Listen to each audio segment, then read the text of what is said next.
Buenas tardes, bienvenidos y bienvenidas a este tercer encuentro dentro de un ciclo que ya venimos realizando desde la Comisión de Derechos Humanos, que se llama Provocación de la Memoria, Renegación a la Verdad, Estrategias de Activación y Sostenimiento de la Memoria Social. Bueno, mi nombre es Matías Albarracín, pertenezco a la Comisión Nacional de Derechos Humanos de la FEPRA y también al Colegio de Psicólogos de Tucumán. Bueno, en esta oportunidad, como les decía, venimos a presentar este tercer conversatorio, que más allá de un cierre a este ciclo, lo que esperamos es que sea una apertura para seguir pensando, para seguir reflexionando e interpelando, interpelando e interpelándonos en nuestras prácticas, no solo como profesionales, sino también como ciudadanos, ¿no? Comprometidos con este contexto, comprometidos con la memoria y comprometidos con la defensa de los derechos humanos. Para, para este encuentro nos acompañan dos grandes y valiosas compañeras, eh, siguiendo con esta perspectiva federal e interdisciplinaria con la que marcamos este ciclo. Nos acompaña Valentina García Salemi de Tucumán y Carolina Fule de la provincia de Chaco, dos compañeras del interior, del norte, cada una de su disciplina. Va a hacer su presentación para poder abrir después un debate y un intercambio en cuanto a la temática presentada. Simplemente, bueno, antes de presentarlas a ella y dar inicio, quería un poquito historizar cómo surge desde la comisión esta inquietud, la cual nos lleva a pensar estos conversatorios. Bueno, sabemos todos el contexto en el que estamos atravesando, cómo nos atraviesa como trabajadores y trabajadoras de la salud mental, la importancia que tiene, o mejor dicho, lo impensado que resulta a estas alturas retomar algunos discursos, retomar algunas defensas de cuestiones que ya creíamos saldadas o superadas. Volver a encontrarnos en los medios de comunicación con discursos negacionistas, con poner en duda, por ejemplo, la cantidad de desaparecidos, el contexto en el que se dio el accionar represivo, nos lleva a un contexto de retroceso. ¿Mm? Entonces, volver a encontrarnos en esta posición, bueno, nos lleva a poner la creatividad en marcha y pensar formas de posicionarnos ante esto. Y es por esto, en este contexto, que presentamos estos conversatorios. ¿Bien? Bueno, paso a presentar en primer lugar a Valentina García Salemi. Ella es auxiliar fiscal federal en casos de investigación y juicios por delitos de lesa humanidad sucedidos en la provincia de Tucumán. Es abogada graduada de la Facultad de Derecho y Ciencias Sociales de la UNT, culminando actualmente la especialización en Derecho Penal de la Universidad Nacional de Rosario. Es diplomada en Derechos Humanos por la Facultad de Derecho de la UNT, cursando a la fecha el programa de formación a aspirantes de la Magistratura de la Justicia Federal Argentina. Es delegada en Tucumán de la Escuela Judicial del Consejo de la Magistratura de la Nación. Y bueno, es alguien con quien tuve la suerte y el honor de compartir escenario en los juicios, desde mi rol de acompañante y ella como auxiliar fiscal. Así que bueno, Valentina, te escuchamos. Bueno, muchas gracias, Mati. Antes que nada, muy buenas tardes a todos y a todas. La verdad que muy agradecida a FEPRA, a la Comisión de Derechos Humanos de la Federación y también del Colegio de Psicólogos de Tucumán, bueno, de esta invitación tan placentera, ¿no? De poder compartir eh, desde la interdisciplina estos espacios tan necesarios. Así que para mí es un gusto una vez más, en donde en general uno siempre sale eh, con la cabeza con muchas ideas, dando vueltas tras escuchar y compartir e intercambiar opiniones, cuando miramos desde distintos enfoques, ¿no? Bueno, aquí vengo yo con mi enfoque desde el derecho, quizás a sumar algunos componentes, ¿no? Que nos permitan en esto de pensar como en épocas de un pretendido negacionismo, si se quiere, institucional o gubernamental, mejor dicho, que estamos viviendo en materia de memoria, verdad y justicia, eh, cómo poder también continuar hablando y profundizando ciertas cuestiones, soslayando esa, vuelvo a decirlo, pretendida negación, ¿no? Entonces, bueno, acá yo me puse a pensar y digo, bueno, ¿qué compartir? Principalmente mi experiencia eh, en lo que es investigación y juzgamiento de delitos de lesa humanidad. Yo antes de ser auxiliar fiscal federal de nuestra provincia de Tucumán y de justicia y cómo se vincula con memoria. ¿Cuáles son los principales desafíos que se nos presentan hoy en estos contextos, tras tantos años de aperturas de las causas? Recordemos que los juicios se reabren a partir del año 2003, a 20 años, 21 años. ¿Cuáles son estos desafíos? Y a mí la primera cuestión que se me viene y que me gustaría compartir es que cada vez se hace más presente en quienes trabajamos estos juicios desde distintos lugares, ya sea desde el sistema de justicia, como operadores en mi caso, ya sea desde los acompañamientos de los equipos interinstitucionales, en salud mental, acompañando a testigos y víctimas, sea de los propios familiares de las propias víctimas, de los propios testigos, de la sociedad toda, diría yo. Cada vez se hace más, más difícil enfrentarse, ¿no? Enfrentarse, ¿cómo hacer para enfrentarse a hechos constitutivos de delitos de lesa humanidad? ¿Cómo hacer y no morir en el intento? ¿Cómo enfrentar los crímenes más graves, que incluso a veces el Código Penal queda corto para graficarlos en términos jurídicos, estrictos? Sin embargo, por supuesto que los contempla y son, son juzgados con tribunales constitucionales y orales, y quienes hemos estado en estos procesos sabemos que es muy fuerte. Eh, la sensación es como que nos supera humana y técnicamente, sobre todo porque son causas complejas, complejas de derecho penal internacional, bajado al derecho penal nuestro en casos concretos de nuestro pasado reciente. Y en el caso nuestro de Tucumán, es una provincia chiquita, eh, todo muy cercano, víctima y victimario. Es un juego bien difícil que se da en nuestros lugares. Entonces, el primer punto es cómo enfrentarse a estos hechos, ¿no? No es fácil. Y no es fácil por lo que constituyen este tipo de casos. Y yo creo que una de las grandes cuestiones para poder posicionarse tiene que ver con informarse, con informarse. Cuando hablamos de los delitos de lesa humanidad, hablamos de los crímenes en escala, de asesinos en masa. Hablamos de planes criminales, clandestinos, implementados en contextos determinados. Son delitos comunes: secuestro de personas, violación de domicilio, tortura, homicidio, pero cometidos en un contexto determinado. Que eso es lo que lo cualifica, no solo técnicamente, sino también en términos humanos, en esto de no poder entender la magnitud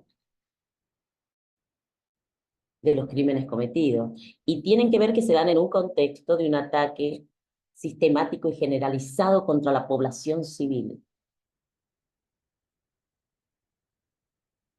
cometidos desde el Estado, desde los propios agentes estatales, de quienes están en teoría para cuidarnos, se dan vuelta y enfrentan esa sociedad y la atacan, utilizando todas las herramientas del Estado para eso, los propios agentes o con la tolerancia del Estado.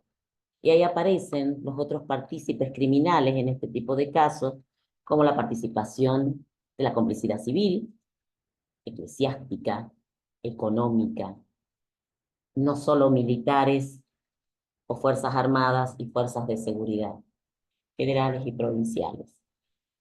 Entonces tenemos estos casos que se dan en un contexto muy determinado, que en el caso, esos son los delitos de lesa humanidad, esa es la definición técnica de delitos de lesa humanidad. Delitos comunes en el marco, en el contexto de un ataque sistemático y generalizado cometidos contra la población civil por parte del Estado, con su aquiescencia, con conciencia de ese ataque. No son casos aislados. El punto es para qué. Y ahí van variando. En el caso argentino, los delitos de lesa humanidad fueron cometidos con el objetivo de reorganizar nacionalmente el país, de generar un proceso nuevo de reorganización nacional que refunda el país, cambiar las bases de la Argentina, no sé si les suena este esquema. Y desde ese lugar, lo principal era combatir aquellas cuestiones que se oponían a un régimen determinado. Un régimen, por supuesto, que todos sabemos que se basaba en una ideología muy fuerte, occidental, cristiana, patriarcal, racista, neoliberal salvaje, porque eso también es. Y todo aquel que se oponía a ese régimen, todo aquel que bregaba por un país más justo, una sociedad menos desigual, un poco más de justicia social, un poco de mejor y más sindicalismo. Todas aquellas personas que defendían la universidad pública,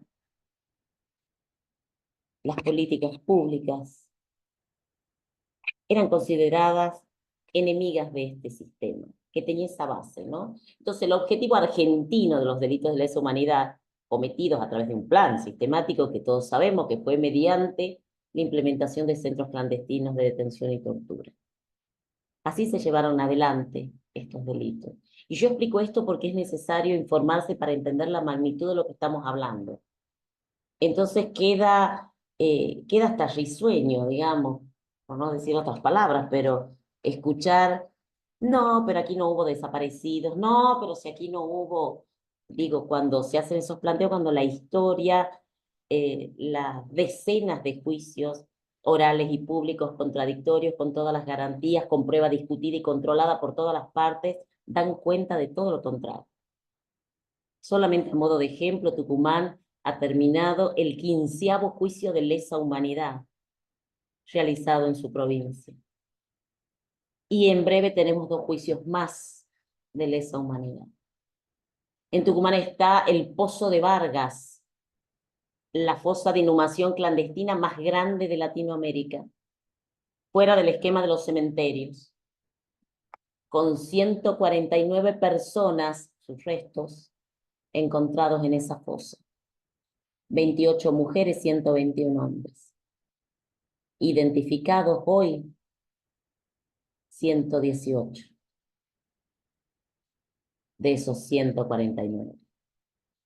Entonces, cuando aparecen, porque siempre, digamos, a partir de llevar adelante las políticas de memoria, verdad y justicia, ya más abiertamente, más fuertes desde el Estado democrático, siempre hubo posiciones encontradas a esto, por supuesto, porque juegan intereses determinados. Yo recién estaba explicando que el objetivo era justamente aniquilar personal, digamos, física, psicológica, socialmente a todo opositor a ese régimen. Que bueno, ya lo conocemos, beneficia solo unos pocos y con esas características bien conservadoras, ¿no? Y cómo lo hicieron a través, como les decía, de la implementación de un plan sistemático de represión clandestina mediante centros clandestinos. Tucumán, por supuesto, inaugurando los centros clandestinos con la escuelita de Famaillá, ya desde febrero de 1975 con el operativo Independencia. En Tucumán se hizo la prueba de ensayo y error de cómo mejorar y ajustar esos centros clandestinos para la extracción de inteligencia. En la jerga militar, inteligencia es información obtenida bajo tortura. Y digo, todo este esquema es importante conocerlo, es importante saberlo, es importante dimensionar cómo lo fuimos enfrentando como país. Porque como les decía, siempre hubo posiciones encontradas. Lo que puede llamar más la atención es cuando sale como una voz gubernamental e intenta instalarse como política más masiva, ya desde el propio gobierno, ideas negacionistas. Y a lo largo, quiero concluir, ya vamos a llegar a ese punto, de cómo estos intentos, por eso hablo de pretendido negacionismo, difícilmente puedan llevarse adelante en un país como el nuestro, por las características del esquema de justicia transicional que hemos vivido como argentinos. En esta lógica, que yo les decía cómo hacer para enfrentar todo eso, que nos afecta a todos y a todas. Argentina, una vez recuperada la democracia, guerra de Malvinas por delante, de por medio, mejor dicho, con sus propios crímenes inscritos en esa lógica bélica también, llevó adelante un proceso transicional muy, muy poderoso, socialmente poderoso.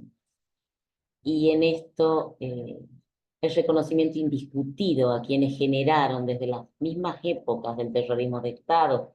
Recordemos todos, terrorismo de Estado es ese Estado que se vuelve en contra, ¿no?, de su propia gente, de su propio pueblo, y comete estos delitos que yo les digo, con un objetivo determinado.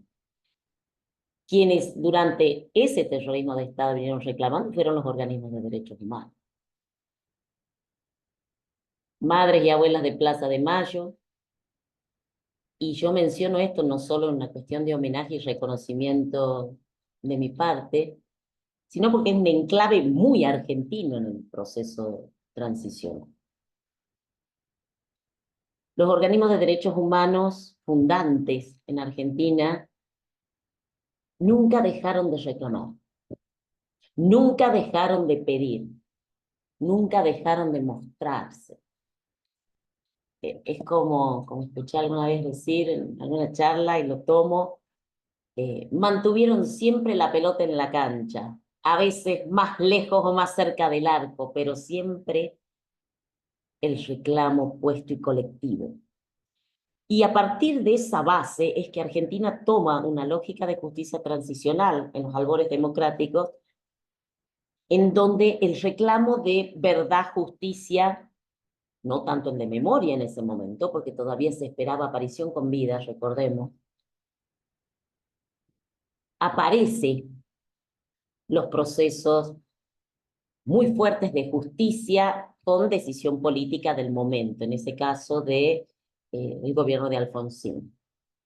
Y aparecen cosas que son, así en un breve repaso, muy importantes para nuestra consolidación en la materia, ¿no? Como por ejemplo cuando se declara nula la autoamnistía militar, porque los militares pierden la guerra de Malvinas e inmediatamente dictan una autoamnistía como diciendo no tenemos culpa de nada, dictadas por ellos mismos, algo por supuesto inconstitucional.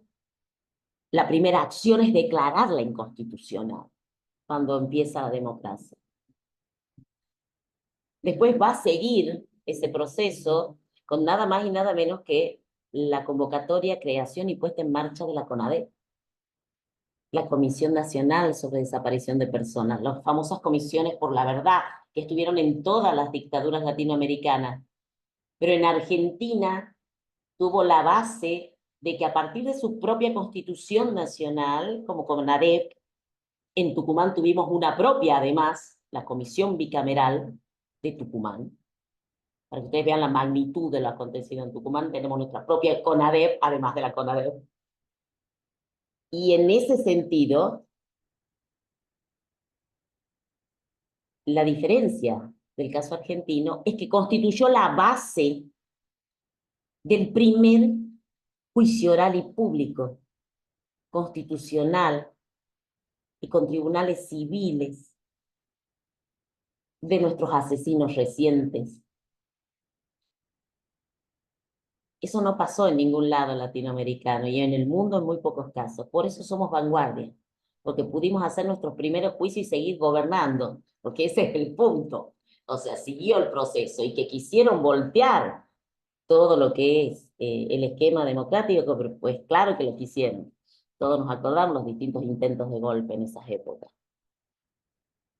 Pero Argentina tuvo ese primer paso firme y desde lo simbólico institucional, ¿no? Porque desde lo específico judicial del juzgamiento de estos casos, el famoso juicio a la Junta, que es el de la película 1985, que es el que sale después de la CONADEP, es muy poco representativo.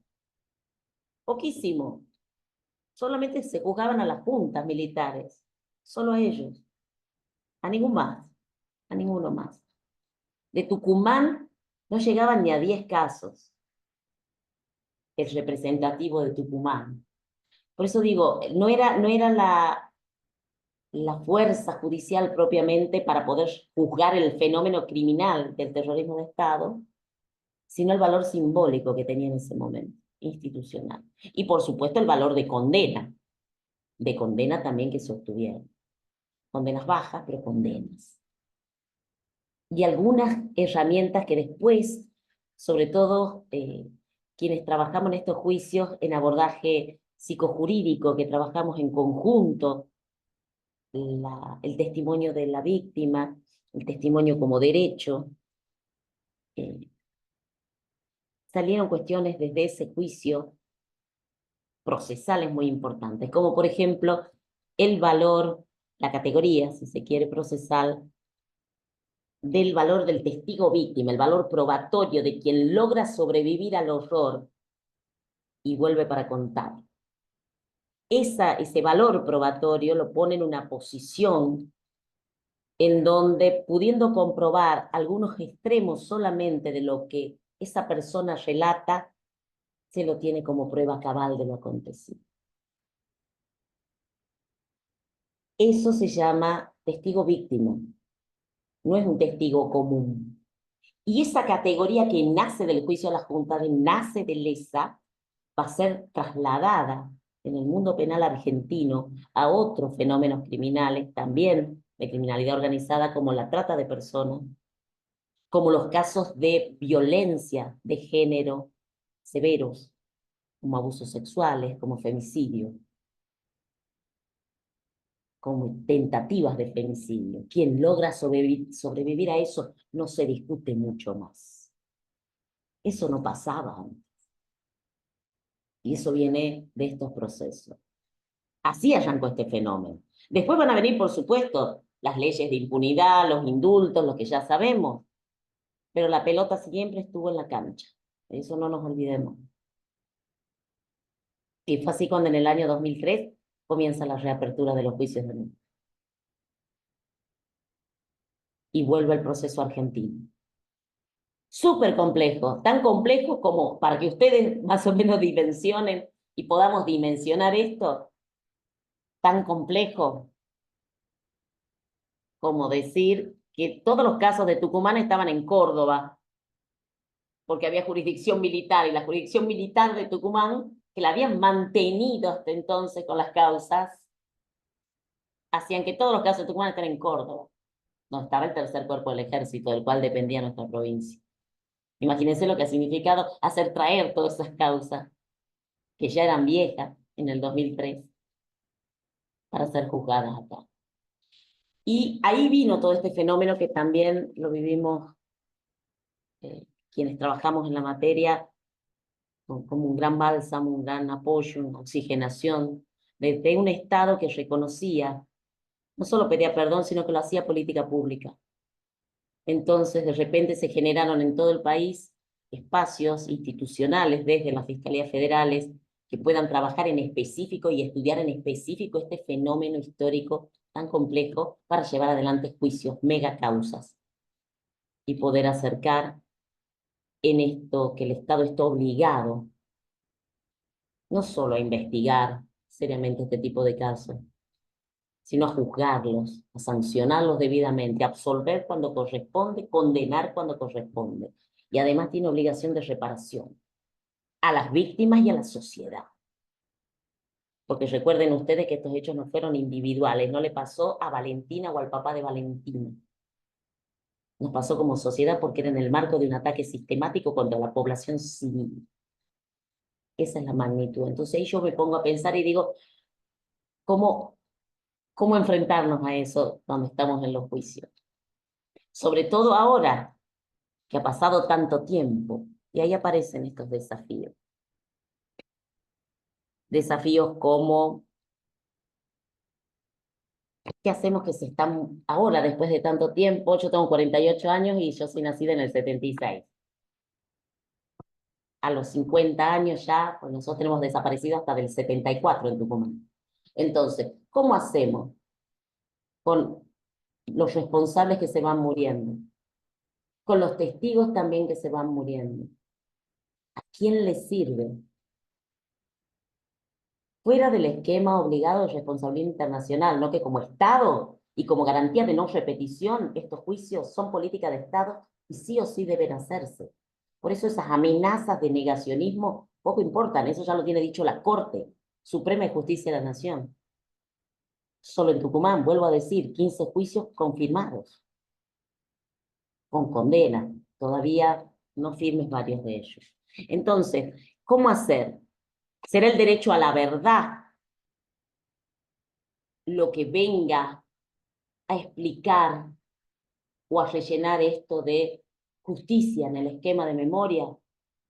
Derecho a la verdad, no podemos juzgar porque se murieron, pero que se sepa qué pasó. Ese es un desafío.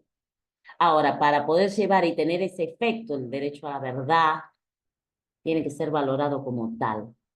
Derecho a la verdad no es justicia. Eso se ha dicho mucho tiempo.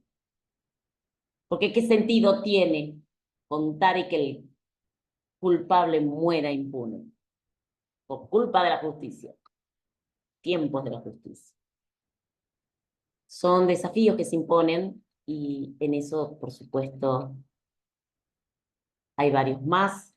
No me quiero extender más en el tiempo, pero creo que el principal para pensar es esto. ¿Cómo hacer para darle un nuevo giro al esquema de justicia, habida cuenta lo que sucede, y poder encontrar que las banderas de memoria, verdad y justicia se siguen sosteniendo en este esquema y que todavía restan cientos y cientos de víctimas, esperando una respuesta de esa justicia, que hay que ver cómo vuelve, ¿no? Y cómo impacta, y eso ya queda para mis colegas profesionales de la salud, cómo impacta en lo reparatorio, que se hayan muerto todos, pero que se sepa lo sucedido. Bueno, muchísimas gracias por escucharme y espero que sirva para el debate de la información. Muchísimas gracias, Valentina. Excelente, excelente tu propuesta, tu presentación. Seguramente habrá algunas dudas o algo más por ampliar después de la exposición de Carolina.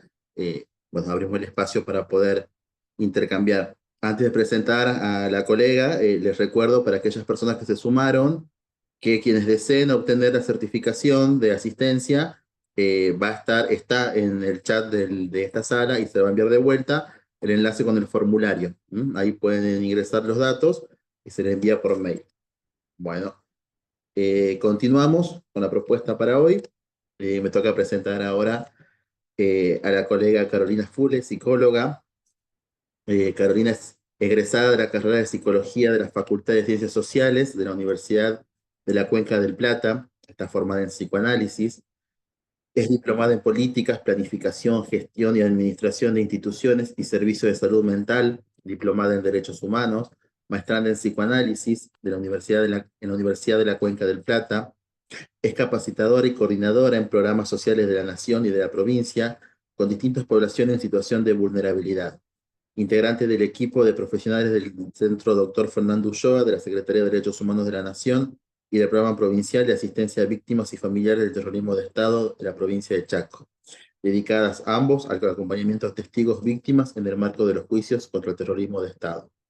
Actualmente está a cargo de la Dirección de Abordaje en Derechos Humanos de la Subsecretaría de Derechos Humanos de la provincia de Chaco, secretaria general del Colegio de Psicólogos de la provincia del Chaco, integrante de la Comisión de Derechos Humanos de la Federación de Psicólogos y Psicólogas de la República Argentina, FEPRA, y además integrante de la Comisión de Géneros y Derechos Humanos del Colegio de Psicólogos de la provincia de Chaco, entre muchas otras cosas que tiene el currículum de Caro, pero bueno, recorté un poquito esto para poder presentarla. Caro, te escuchamos. Bueno, gracias Mati. Buenas tardes a todos y todas.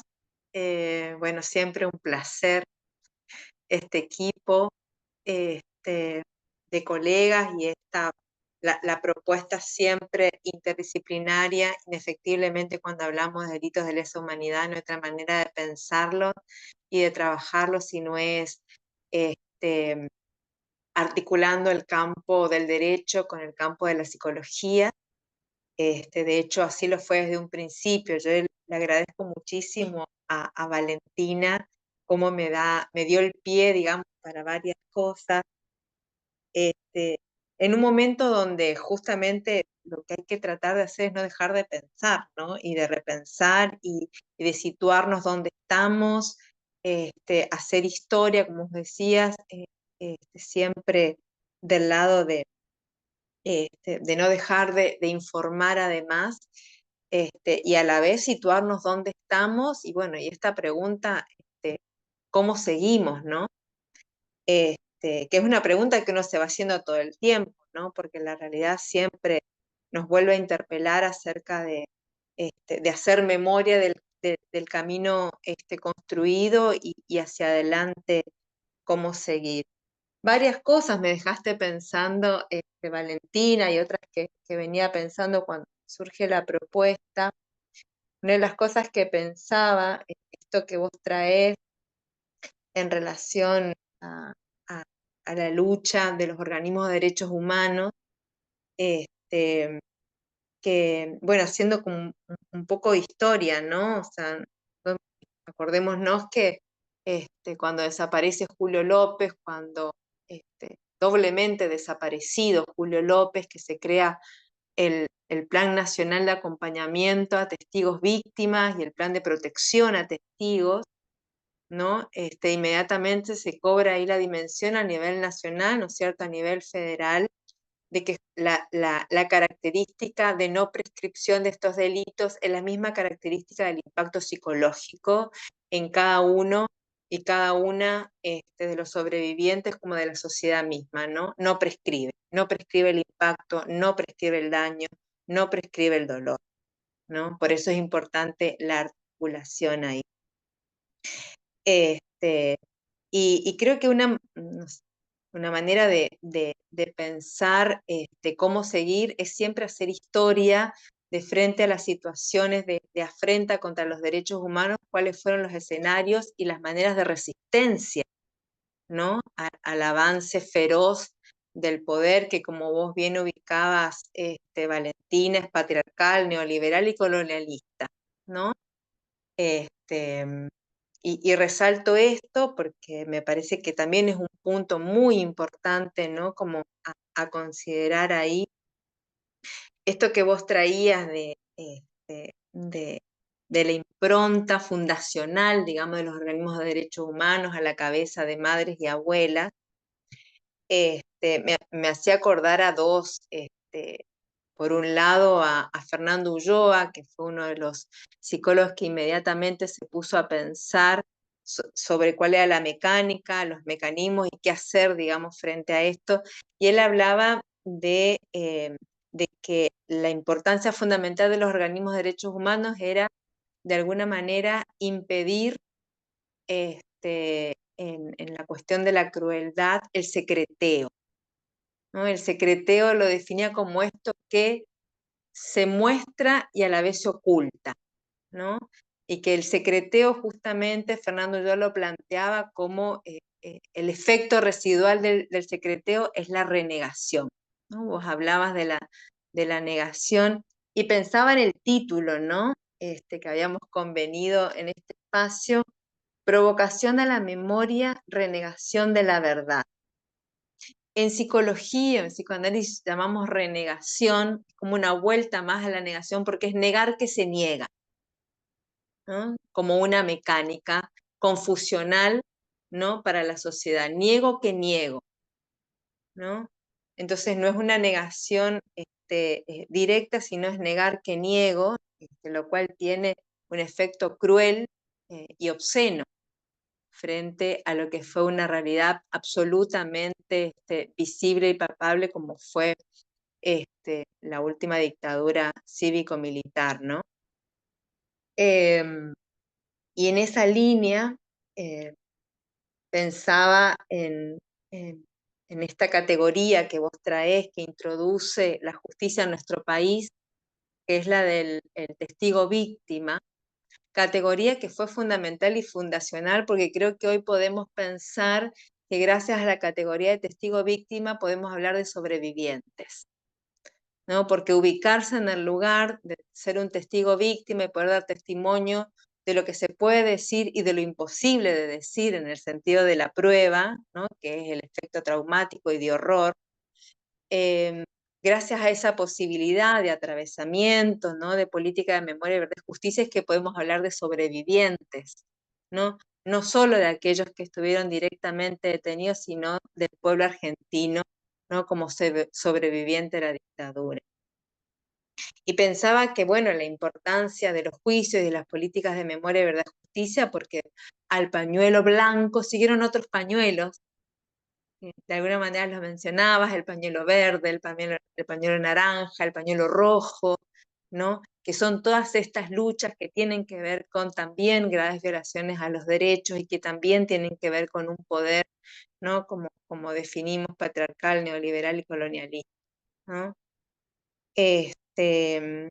Y tan es así, digamos, ¿no? Vos marcabas como la impronta de nuestro país y de nuestro país en Latinoamérica. En el Chaco también tuvimos un juicio muy importante. En Chaco vamos por, si no me equivoco, 11 juicios por delitos de lesa, pero el 10º fue el juicio por la verdad, por la masacre de Napalpí, ¿no? Y en verdad, creo que no pudo haber habido un juicio por la verdad sin haber habido un juicio por delito de lesa humanidad en la dictadura, ¿no? Entonces me parece que, digamos, en esos términos yo pensaba la importancia de, bueno, dice cómo seguir, pero la importancia de seguir, ¿no? Vos hoy, cuando conversábamos al inicio, antes de que ingresara, decías, bueno, estos discursos de, bueno, ya, ¿cuántos juicios más? ¿No? Ya están viejos, ¿no? Los sobrevivientes también están viejos. Bueno, evidentemente esto es algo, insisto, en la prescriptibilidad, la no prescriptibilidad, que esto tiene que continuar, ¿no? El juicio por la verdad de la masacre de Napalpí, por si alguno de los que estamos acá no conocen, es un juicio que justamente fue contra el genocidio indígena acá en el Chaco, en lo que fue la reducción de Napalpí, que incluso fue, bueno, fue un trabajo absolutamente nuevo, novedoso en ese sentido, porque era con sobrevivientes o nietos de sobrevivientes, algunos todavía vivían, otros no, pero fue muy importante porque es un juicio o una investigación que nace dentro de la misma comunidad, ¿no? Por supuesto, en el marco de políticas de memoria, verdad y justicia, a partir de la pregunta acerca de por qué la lengua com no era transmitida, ¿no? ¿Por qué dentro de la misma comunidad la lengua com no era transmitida? Que fue una de las consecuencias gravísimas de la identidad, la cosmovisión y la cultura indígena, la negación de la lengua, ¿no? Entonces, bueno, traigo esto porque digo, no hace más que sostener la posición de que, me parece, ¿no? Creo que vamos a coincidir que los juicios deben continuar, ¿no es cierto? Porque hay algo que no termina de pasar, ¿no? Ya Freud hablaba que la crueldad es parte de la condición humana, y en el malestar en la cultura, ya entre guerras y avanzando el nazismo, decía que la posibilidad de afrontar esto era a través del eros, de la vida, del amor, ¿no? Creo que justamente los organismos de derechos humanos, el lazo social, las marchas, las calles, es una manera de resistir indudablemente y de confrontar, ¿no? La lucha permanente por ir contra la condición humana, ¿no? También pensaba un poco, son más preguntas que respuestas, ¿no? Porque también pensaba en cuáles son las maneras, ¿no? En que vuelve, digamos, nuevamente, ¿no? Como una cosa que parece que nunca termina de pasar, ¿no? Yo me preguntaba cuando vos hablabas del plan sistemático, decía, bueno, ¿cuándo termina el plan sistemático, no? Digamos, uno puede decir, ¿cuándo terminó, no? Pues sabemos que a lo que son las graves violaciones del Estado también sigue la violencia institucional, ¿no? Y mecánicas y sistemáticas instaladas durante la dictadura se repiten y continúan, ¿no? Por la policía y las fuerzas de seguridad de maneras no muy distintas, pero en democracia, ¿no? Entonces, sí, bueno, es una prueba más, creo yo, de que hay que continuar. Y me preguntaba también cuáles son, justamente el conversatorio pasado trabajamos acerca de los medios de comunicación, ¿no? Y cómo el poder ha diseñado una nueva performance de ir arrasando con la subjetividad, ¿no? De una manera cruel nuevamente, obscena, arrasando sobre la subjetividad y la libertad de los seres humanos, algo que un filósofo norcoreano, Byung-Chul Han, llama la infocracia, ¿no? Cómo el adoctrinamiento y el poder disciplinar pasa de la biopolítica a una psicopolítica a través de las redes, ¿no? Que decíamos redes que no enlazan, sino que enriedan, arrojando nuevamente a los sujetos, a la individualidad, al anonimato, a la soledad, a la depresión, a la angustia, y que son sistemas de adoctrinamiento y disciplinamiento. Este filósofo habla de una prisión transparente, ¿no? O sea, no es ni privado ni público. Cuando hablábamos del secreteo había como un juego entre lo privado y lo público, ¿no? En la obscenidad de que era digamos, durante el día y era visible para todos. Pero frente a esto, creo que una vez más hay que tomar la lucha de las madres y que el escenario es la calle, que el escenario es lo común, volver a lo comunitario, lo común, ¿no? Que en diferencia de la masa, a las calles, a las organizaciones, al lazo social, ¿no? Creo que esa ha sido nuestra identidad como pueblo, digamos, como país, no ceder ante eso y pelear colectivamente. Creo que en eso también tenemos hoy este, toda la afrenta frente a la universidad pública, a las residencias en salud, la baja edad en la punibilidad, ¿cierto? La implementación de las TASER, la ley de salud mental, es decir, la ley de medios, una serie de afrentas que se vienen produciendo de otra manera, pero que tienen que ver con arrasar con un país que tenga un pensamiento crítico y un modelo, ¿no? De país inclusivo, igualitario. Digo, aparecen como nuevas formas, ¿no? Y pensaba en eso en la categoría de expreso o expresa política, ¿no? Y en estos días me quedaba como dando vuelta y fui al diccionario para ver qué significa ex, ¿no? El diccionario de la Real Academia, y lo significa como un prefijo, leo, un prefijo de orden latino que significa fuera, más allá, ¿no? Me parece interesante porque creo que el expreso o expresa política es un existenciario, es una categoría que da existencia al sentido político de la detención, al sentido político que tuvo el arrasamiento de todo un país con un objetivo absolutamente económico, ¿no? Y de poder. Entonces me pareció interesante esto, que también me parece una categoría, ¿no? Con el testigo víctima, el expreso, expresa política, ¿no? Como un existenciario, y en ese sentido me parece absolutamente lo que decís de la información, Valentina, que es una línea que no hay que dejar, ¿no? Y los juicios, ¿no? Porque hay otro psicólogo que es Juan Dobón, que habla de la impunidad que siempre es funcional a la perpetuación del dolor, ¿no? Entonces creo que lo que se trata es seguir peleando contra la impunidad de todos los sectores, digamos, que tuvieron que ver con la dictadura. Y bueno, creo que el desafío es en eh, en cómo se juegan ahora, cuál es la modalidad, ¿no? Del arrasamiento del poder sobre los cuerpos y sobre la subjetividad. Y traigo lo de psicopolítica porque en verdad, por eso insisto con lo de la información, porque es un poder que en la inmediatez de la respuesta cosifica a las personas y pareciera ser que la categoría de pensar y de sentir está por fuera de la capacidad de producir, ¿no? Entonces, creo que lo que tienen las calles, lo que tiene la grupalidad, lo que tiene la lucha es seguir pensando, seguir sintiendo, ¿no?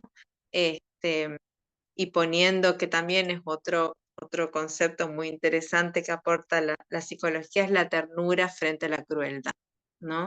Y la ternura es un concepto y que tiene que ver con una cuestión ética, que es frente a la crueldad y el horror y el arrasamiento, el miramiento por el otro como una cuestión fundamental, ¿no? Es decir, que el otro es otro de uno mismo también, ¿no?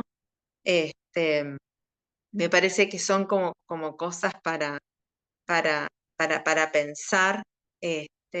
Y eh, Osvaldo Delgado, que es otro psicoanalista, habla justamente de que la organización de madres y abuelas marcaron lo que él llama el paradigma ético nacional, que es el nunca más. Bueno, creo que esa es la bandera, ¿no? Es interesante porque dice que es el paradigma ético nacional de nuestro país, digamos de la Argentina, el nunca más. Bueno, creo que esa es la bandera de todos los pañuelos y de todas las banderas, ¿no es cierto? Tomar posición frente a eso y bueno, e ir viendo cuáles son las posibles maneras, ¿no?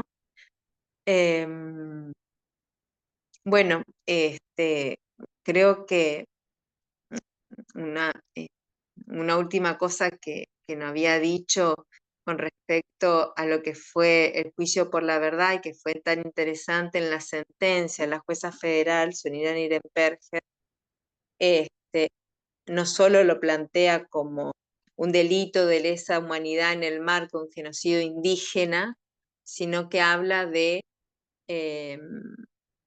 el primer delito de lesa humanidad del pueblo argentino, ¿no? O sea, ubicándolo ahí a partir de lo que fue el segundo, la dictadura, ¿no?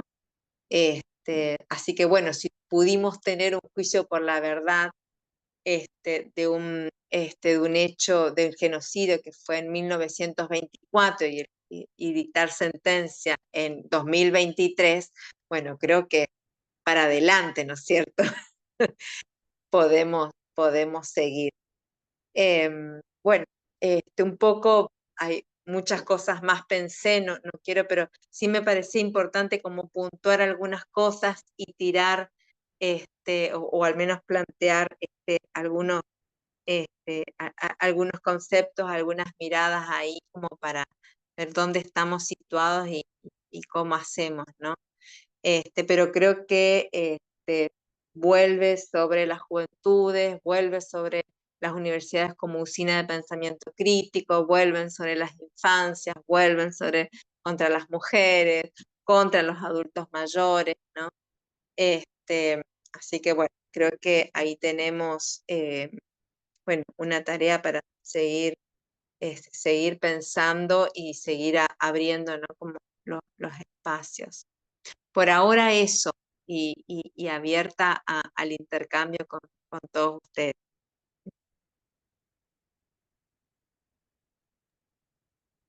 Bueno, muchas gracias, Carolina, muy interesante cómo se ha planteado como un diálogo, ¿no? Entre la propuesta de Valentina y lo que trae Caro, bueno, más que dos presentaciones, un diálogo entre lo producido.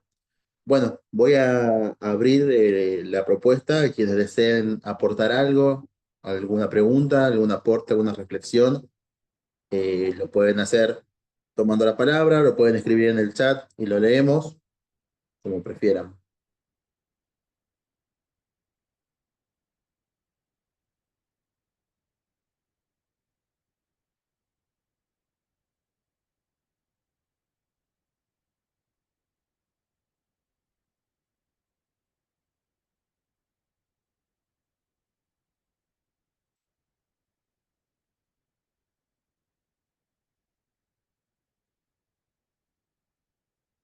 ¿Alguien quiere tomar la palabra? Bueno, yo había levantado la mano. Ah, Tomo, tenés razón, Laura, perdón, perdón. la tomo. Sí, sí. Eh, bueno, muchísimas gracias por las intervenciones buenísimas. Y me quería retomar esto de pensar. ¿Eh? El otro día en el conversatorio la charla que les contaba en el pequeño grupo que hicimos en Rosario jueves pasado, uno de los invitados, un Carlos Delfrade, también puso en primer lugar el tema del pensamiento, ¿no? El pensamiento que está tan devaluado. Yo siempre digo que no tenemos que tener miedo a pensar, porque pensar es articular, es relacionar una cosa con la otra. Es un poco este diálogo, ¿no? Que plantea Carolina con Valentina. Entonces, bueno, me quedé así, de pronto me aparecieron articulaciones, porque cuando Carolina toma lo de la renegación, el negacionismo lo relaciona con la renegación, ahí de pronto se me apareció el tema de la perversión, ¿no? El tema de la perversión como cuestión de Estado, como lo plantea Alejandro Ariel, que la perversión propiamente dicha es la perversión como cuestión de Estado. No tiene nada que ver con lo sexual, tiene que ver con el lazo social y tiene que ver eh, con atribuirse una ley por encima de la ley. Y por antonomasia lo vemos con la última dictadura genocida que puso un estatuto de proceso de reorganización nacional por encima de la Constitución. Es decir, había una Constitución, pero no servía para nada, ¿no? Estaba derogada sin estar derogada, sin estar derogada oficialmente, pero estaba anulada por ese estatuto, donde eliminan los poderes ejecutivo, legislativo y judicial a nivel nacional, provincial y municipal, los partidos políticos, los gremios, en fin. Eso realmente fue una perversión como cuestión de Estado. Y hoy estamos viendo algo muy parecido en democracia, con un presidente que fue elegido democráticamente, pero pareciera que todo lo que está haciendo, digamos, nada de lo que hace se ajusta a la ley, a la Constitución. Es tremendo, ¿no? Es tremendo porque venimos asistiendo a eso, a que muchas veces acá decimos, bueno, tendríamos que hacer un flyer que diga repudiamos y estar todos los días poniendo repudiamos porque no nos da tiempo a repudiar una cosa cuando aparece otra, ¿no? Así que bueno, eso. Me pareció interesantísimo esta cuestión de la renegación para pensar la cosa perversa. Por supuesto que también lo perverso tiene que ver con lo cruel que estamos viviendo hoy. Gracias.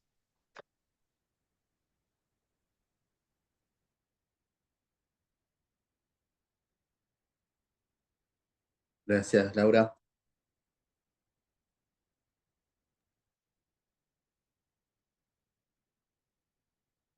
A mí, no sé si alguien quiere hablar, si no, tomo la palabra.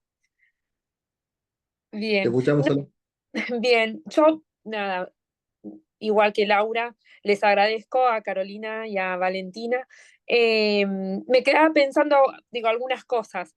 Primero también, recién cuando decía lo de la ternura y la cuestión ética, pensaba si la memoria, digo, pensaba que la memoria o la construcción de memoria también es una cuestión ética en nuestra, bueno, en nuestra profesión, pero también en cada disciplina o en cada baldosa en la que estemos, ¿no? Digo, me parece que también pensar la construcción de memoria y bueno, y generar estos espacios, estos encuentros y todos los que podamos, me parece que por ahí es una respuesta. Y también pensaba, bueno, que esto que decía también de que el dolor no prescribe, lo traumático no prescribe, porque la verdad es que lo seguimos, digo, en la clínica nos seguimos encontrando con las víctimas, y con, no sé, yo la semana pasada al hospital nada, recibimos una persona que es sobreviviente a la dictadura acá en La Plata, digo, siguen llegando esos pacientes, siguen trayendo esas cuestiones a elaborar, a tramitar, entonces me parece que también, digo, ¿no? Si bien por ahí la categoría de desaparecidos no es una categoría clínica, sí las consecuencias que esa figura que ha instaurado la dictadura, eh, digamos, sí las consecuencias son clínicas, digamos, entre otros, ¿no? Entre otras, pero digo, me parece que son por ahí respuestas para seguir pensando y para seguir, digo, para seguir sosteniendo nuestro compromiso, nuestra tarea y bueno, nuestra práctica orientada hacia ahí. Nada, me llevaron a pensar esas cuestiones, las quería compartir. Claro, Sí, pensaba dos cosas. Por un lado, esto que traemos como en relación al tiempo, ¿no? Cuánto más y demás, y en relación a lo que decía Sole también, claramente, quien da su testimonio, testimonia por él, por ella, pero testimonia por todos y por todas, por los que no están, por los que no pueden testimoniar, por los que se murieron, por los que no sabemos dónde están o qué pasó con ellos. Entonces, claramente ahí el tiempo cobra otra dimensión. O sea, no es un tiempo cronológico, es el tiempo de la urgencia de la verdad, ¿no? Para que pueda haber justicia. Entonces, eso pensaba por un lado, ¿no? Que me acuerdo que hace poco yo le preguntaba a un compañero de trabajo que es expreso político y yo le decía, que ya testimonió un montón de veces, ¿no? Entonces yo le decía, ¿y vos qué pensás? ¿Vos querés seguir testimoniando? Me- y me decía, sí, y ahora más, porque siento que estoy perdiendo la memoria con la edad, me decía él, ¿no? Y pensaba eso y por otro lado también en la cuestión del tiempo, ay, que vos lo traías, Sole, se me pasó, me acordé de lo que decía mi compañero. Ah, sí, que hace un par de semanas fue el confederal, el Encuentro Federal de Derechos Humanos. No sé si ustedes vieron, pero yo vi la orden del día, el confederal, eh, y no estaba como tema, que siempre estuvo como un tema, porque tuve la oportunidad de ir a dos reuniones de Confederal, el tema de las indemnizaciones de los expresos políticos. Y era un reclamo absolutamente de la diligencia y la rapidez de los trámites indemnizatorios, porque además se están muriendo, están viejos, están enfermos, ¿no? Y es un tema que ni estaba siquiera en la orden del día, lo cual me pareció muy terrible. Yo además participo en las evaluaciones de daño, por daño psicológico, y como dice Sole, viene gente del interior de la provincia, que las conectaron con las ligas agrarias y demás, y es gente que realmente no termina de pasar. Con temor, a mí me llamaba la atención la tataranieta de una persona que estuvo en Napalpí, ¿no? Paso de un escenario a otro, trabajando con ella su testimonial, ella me preguntó si la policía la iba a ir a detener, digamos, ¿no? Entonces, claramente esto no termina de pasar, claramente la memoria del pueblo insiste en saber, digamos, y en que haya justicia, ¿no? Yo algo Eso. que quería, no sé dónde anda Mati, permiso, tomo la palabra. Sí, cómo no. En línea de lo que vienen acá comentando, eh, es real que el trauma es atemporal, los delitos de lesa humanidad imprescriptibles, los juicios es una obligación estatal, la realización de los juicios, la toma de denuncia, la investigación, la reparación, o sea, eso no se puede poner en duda, ¿no? Eso no se puede poner en duda porque es una obligación que nosotros la tenemos y está consolidada mediante sentencias, y ese es esto que yo les decía, la fuerza de Argentina, ¿no? Vanguardia en el mundo en esto. El punto es que no todos los sectores, o por lo menos lo que nosotros vemos, no todos los sectores de colectivos de víctimas plantean lo que se señala decir, yo quiero declarar, quiero que esto siga. No. Hay sectores muy variados, nosotros también lo hemos visto mucho en el interior, sectores quizás menos politizados, si se quiere, la temática de militancia activa hasta la fecha, cuesta. Entonces, por ahí es lo que yo planteo el desafío, porque el derecho a la verdad también estuvo siempre. O sea, viene desde Velázquez Rodríguez de 1988, de la Corte Interamericana, y en nosotros también viene a partir de los primeros reclamos de abuela, de Plaza de Mayo, de abuelas judiciales, ¿no? Entonces, el derecho a la verdad está, de hecho, en las épocas de impunidad, en los delitos de lesa, en esto que hacíamos en el raconto, se hacían juicios a la verdad, porque no podíamos hacer juicios penales federales como correspondía. La pregunta es, ¿cómo hacer que un juicio de la envergadura de la masacre en Napalpí pueda tomar su significancia y su efecto social en este caso, y también individual para quienes fueron descendientes de esas víctimas o son parte de las comunidades, para que puedan sentir que esto que ahora se sabe y se pone blanco sobre negro, que es lo que implica el derecho a la verdad, qué pasó con pruebas,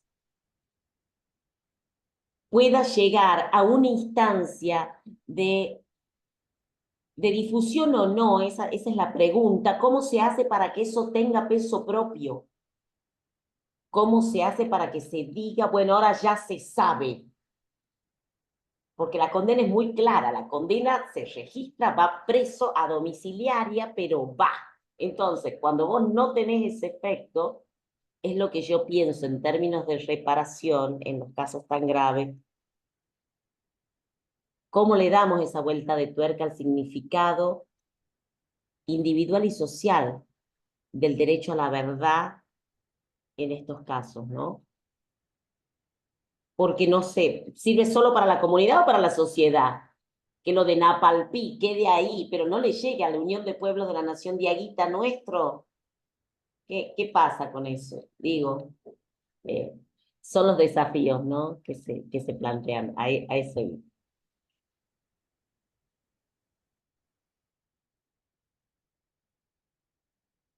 Natalia pide la palabra, Natalia Buch. Te escuchamos.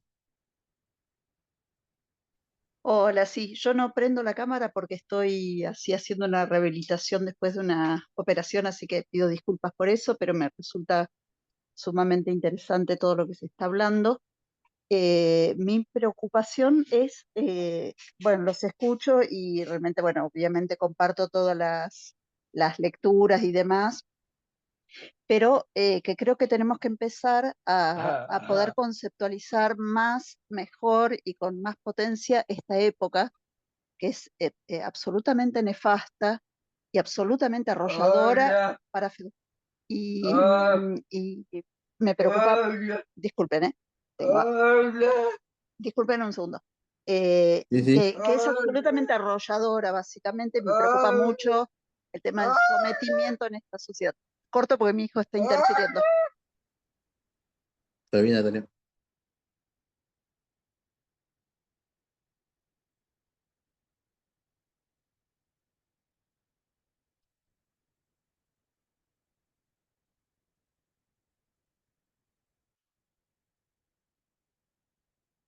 No sé si alguien más quiere tomar la palabra. Yo quería hacer un breve aporte. Me quedaba pensando en esto de, como recién decía Valentina, de aquellos sectores que por ahí no tienen testigos, familiares testigos, que no vienen con esa cuestión que por ahí tienen algunos familiares de ese, llamémosle como potencia de testimoniar o que vienen, sino que vienen más bien desde otro lugar. Me pasó mucho en el acompañamiento, familiares, hijos, nietos, que no sabían mucho de lo que había pasado, ¿no? Se enteraban por ahí a través de la citación, asociado con esto que hablaba del secreteo, ¿no?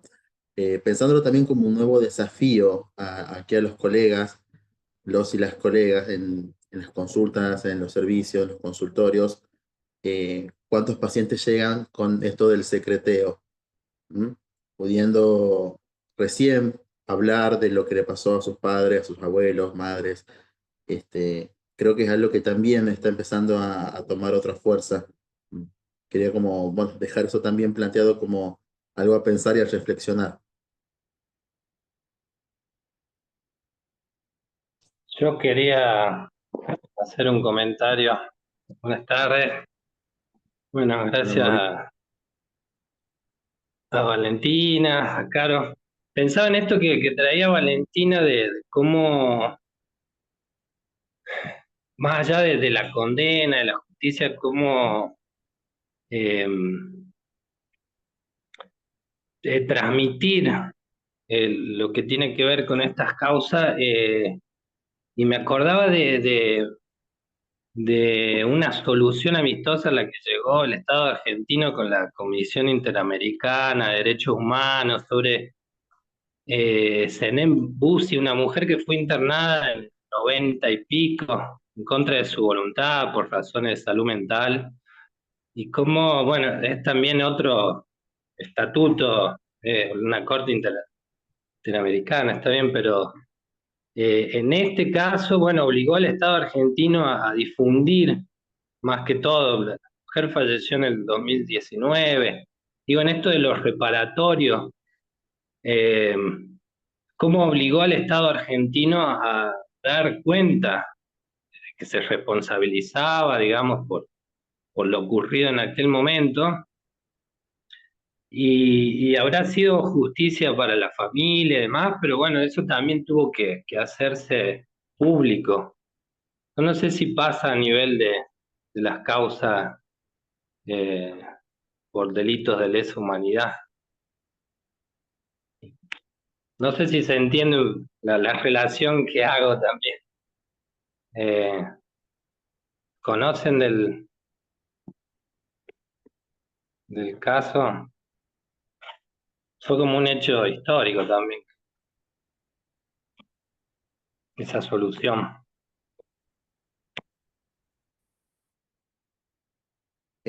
Caro y Natalia tienen la mano levantada. No sé si alguien quiere responderle ahí lo que plantea Mauri o por otra cosa.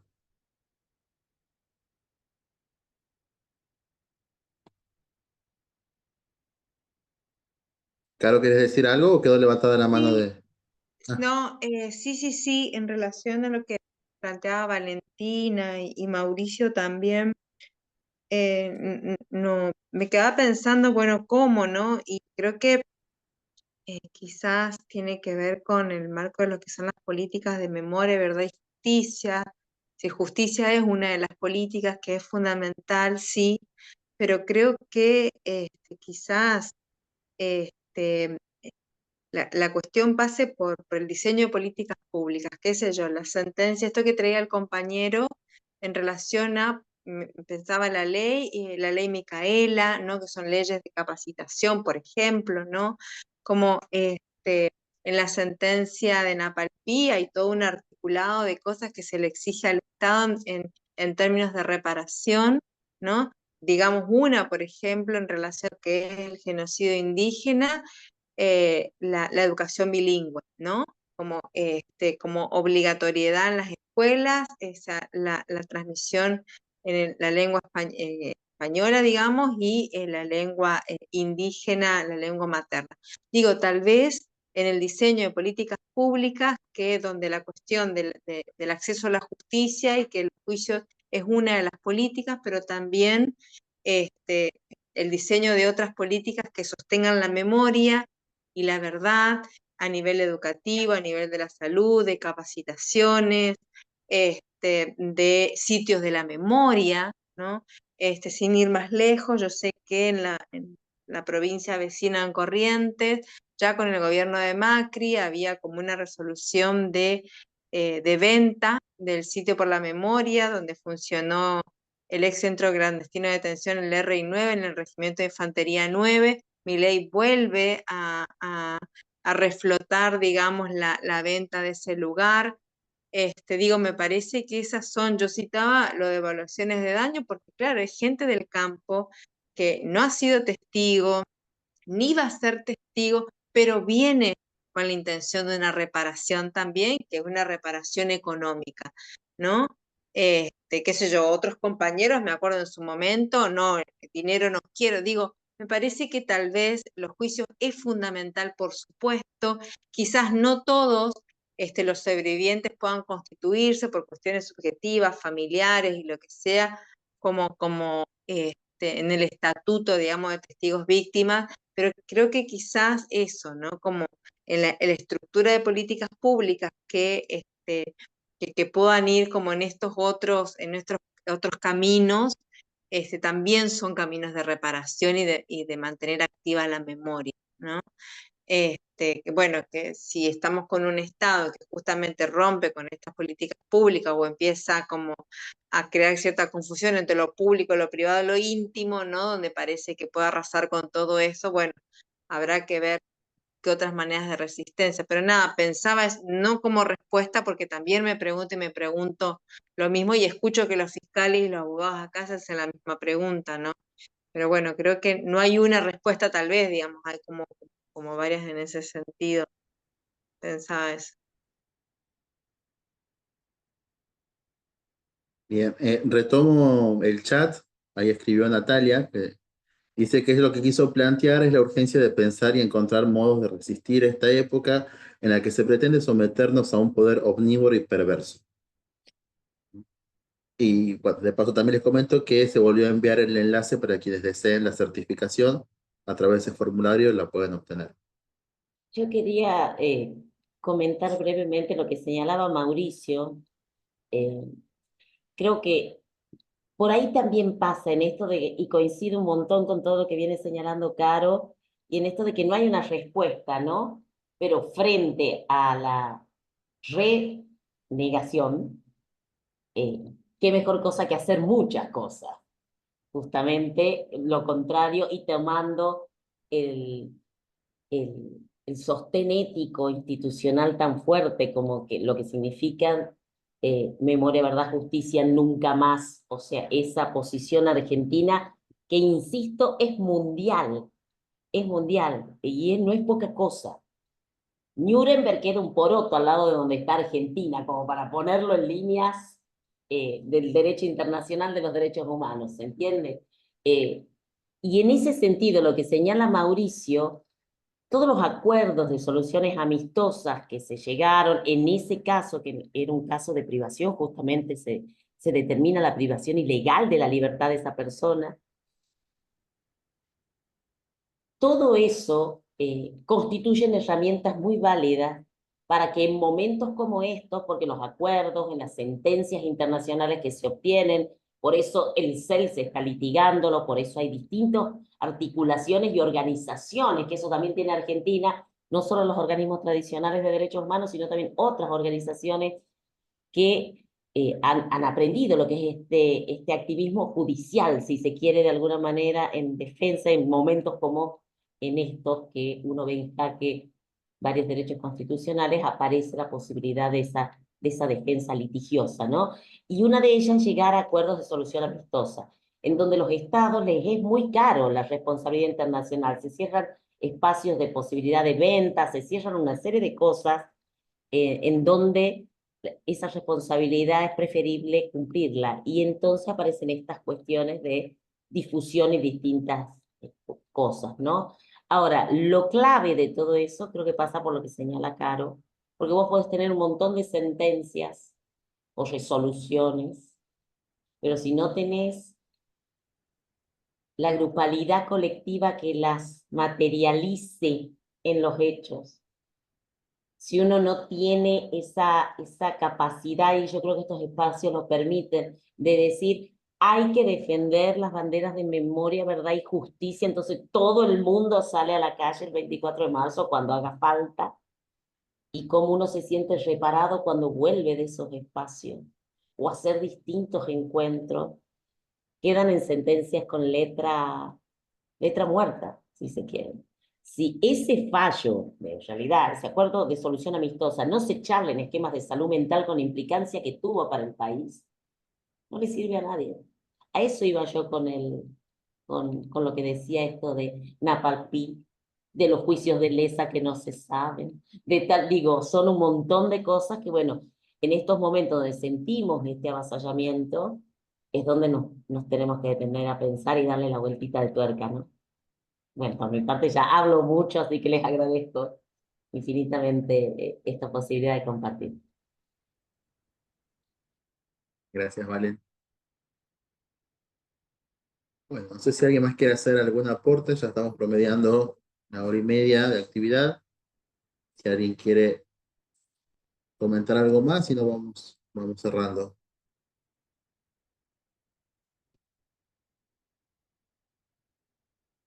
Bien. Bueno, agradecerles nuevamente a Carolina, a Perdón, Valentina, perdón. Yo puedo cerrar con una poesía. pero por supuesto. Obvio. Es una poesía de Juan Chico, que fue el investigador que llevó adelante todo el sondeo en Napalpí. Este es uno de el último libro que escribió. Ella falleció, fue un investigador fundamental que aportó testigos y sobrevivientes. Y quiero leerles una poesía que está en este libro, que espero encontrar rápidamente. Sí, acá está. ¿Puedo leer? Bien. Adelante. Se llama El pájaro de metal. Era una mañana de uno de los tantos inviernos chaqueños. Los campos estaban blancos. Por un lado, por las grandes heladas de ese invierno, pero también por los miles de capullos de algodón que aún quedaban por cosechar. Aunque ese año la cosecha no había sido buena, no porque los capullos no se dejaran arrancar, sino porque no todos querían pagar lo que la gente debía cobrar. La mañana era tranquila.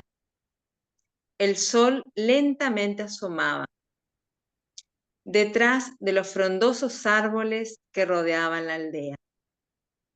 Los pájaros del monte aún seguían cantando, a pesar de que el día ya empezó su lento caminar de invierno. Los niños y las mujeres esa mañana estaban cantando, como dando la bienvenida al nuevo día.